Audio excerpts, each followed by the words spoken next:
To access Pro Capture mode, press the OK button on the back of your camera and access the Super Control panel. Use the arrow pad or joystick to navigate to sequential shooting settings in the lower left side of the Super Control panel.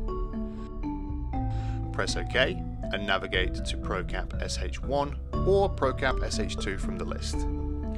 ProCap's SH1 mode will have the fixed focus and metering for up to 120 frames per second, whilst in ProCap SH2 the camera can continuously focus and shift the metering if needed, whilst taking photos up to 50 frames per second.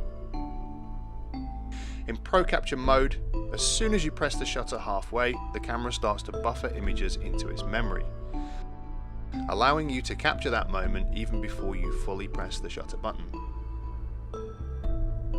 You can tweak Pro Capture mode settings further in the first menu tab and page 7 for drive modes under sequential shooting settings.